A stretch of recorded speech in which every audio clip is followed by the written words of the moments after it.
sudah dibaptiskan tapi tidak ada hidup Kristus.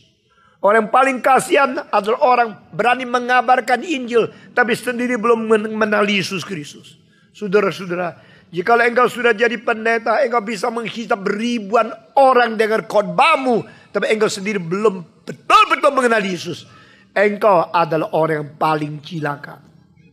Yesus Kristus telah mempunyai murid 12, mengikut dia bertahun-tahun.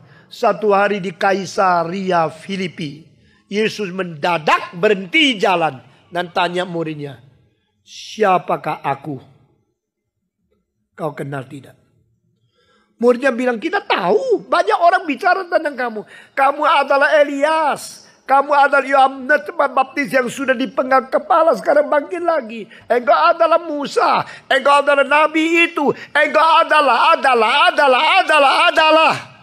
Itu namanya kutipan. Orang belajar teologi selalu kutip, membuktikan dia mengerti banyak. Dari Karbat, dari Brunner, dari Caseman, daripada orang-orang yang terkenal, Kierkegaard, daripada Hegel. Mereka kutip buku supaya orang tahu dia sudah pernah belajar banyak. Demikian murid-murid, pada waktu Yesus tanya, "Siapakah aku?" Mereka langsung kutip karena belajar teologi. Yesus mengatakan, "Sekarang saya tanya, untuk kamu sendiri, siapakah saya?" Tidak usah kutip. Saudara-saudara, profesor teologi yang mengajar dengan kutipan tapi tidak menyatakan diri beriman bagaimana? Itu pembohong. Saudara-saudara, semua pendeta yang baca buku banyak tapi sendiri tidak beriman kepada Tuhan, itu pembohong. Engkau harus nyatakan imanmu bagaimana. Yesus Kristus tanya kepada murid-muridnya, "Siapakah aku menurut kamu?" Sekarang jangan bicara tentang orang lain. Jangan keluarkan dokumen-dokumen atau keluarkan kutipan-kutipan dari orang lain. Kasih tahu saya, siapakah aku menurut kamu? Petrus langsung menjawab, "Engkaulah Kristus. Engkaulah anak Allah yang hidup." Pada waktu mulut Petrus mengeluarkan kalimat jawaban seperti ini, Yesus mengatakan, "Simon, Petrus, anak dari Yohanes, saya berkata kepadamu, yang kau mengerti bukan dari manusia. Yang kau mengerti adalah diilhamkan oleh Bapa di surga. Sehingga engkau berani mengatakan akulah Kristus. Engkau berani mengatakan akulah anak Allah yang kekal. Melihat Yesus sebagai Kristus. Melihat daging menjadi anak Allah. Melihat Yesus yang berjalan-jalan berserta dengan murid-murid di dunia adalah yang kekal daripada hidup yang tidak pernah tergoncang di surga. You are the Christ, the Son of the living God.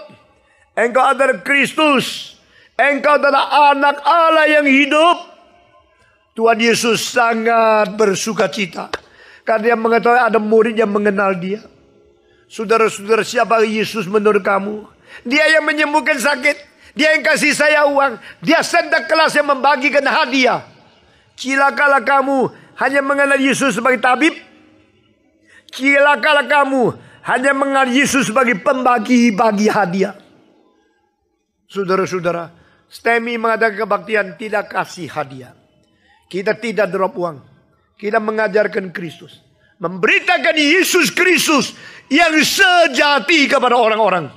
Supaya mereka menjadi orang Kristen dengan iman.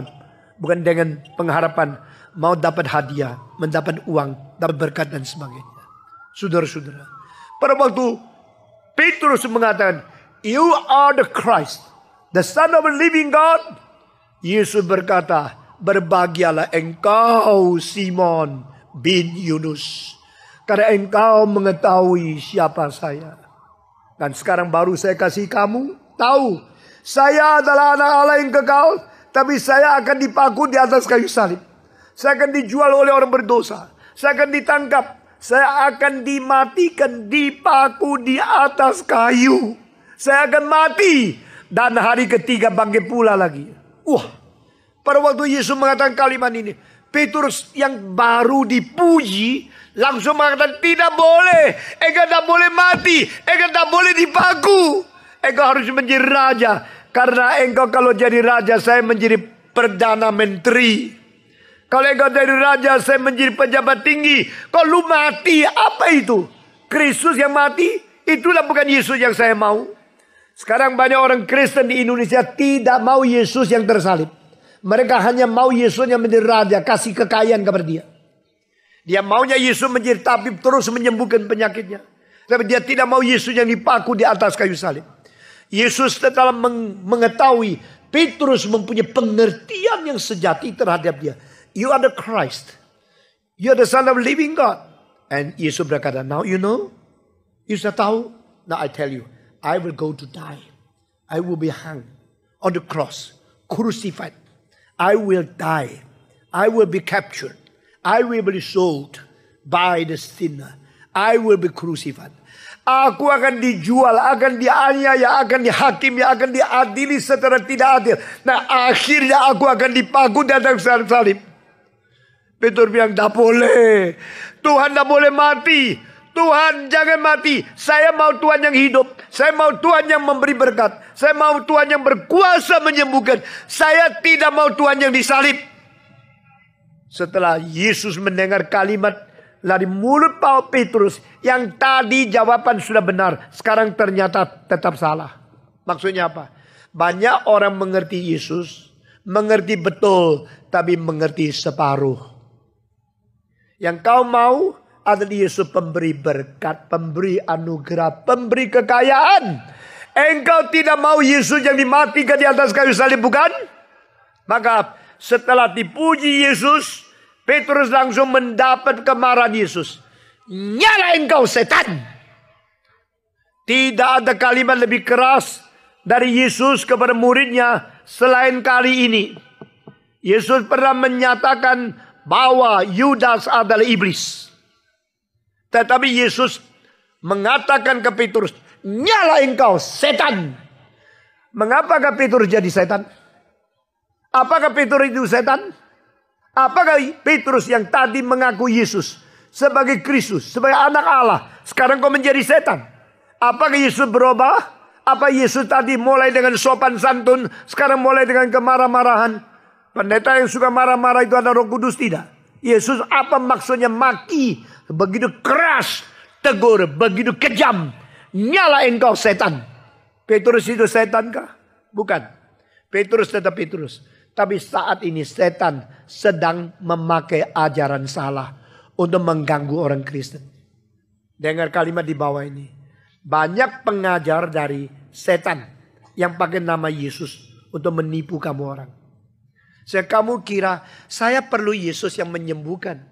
Saya bukan perlu Yesus yang disalib. Kalau engkau khotbah kesembuhan, ribuan orang datang. Sebelum kebaktian 3 jam sudah sesak-sesak di sini. Karena itu yang kita perlu.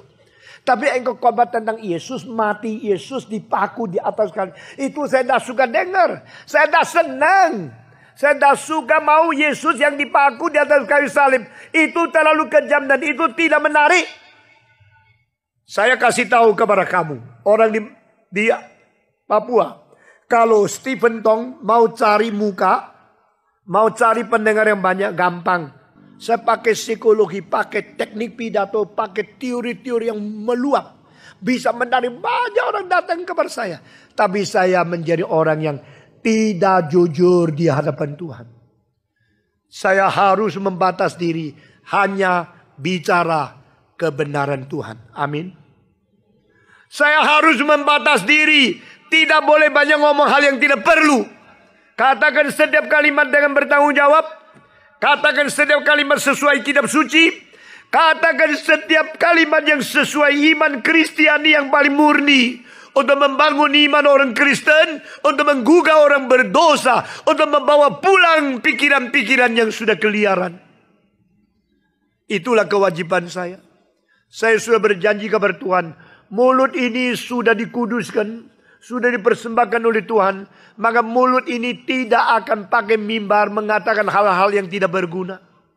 Saya akan mengkuduskan bibirku yang sudah disucikan oleh Tuhan. Untuk membicarakan hanya firman saja. Sehingga firman yang mendatangkan iman. Firman yang menguatkan rohani. Firman yang membersihkan hati. Firman yang bangunkan pengharapan. Firman yang bikin kekuatan kita melayani Tuhan. Itu yang keluar dari mulut saya.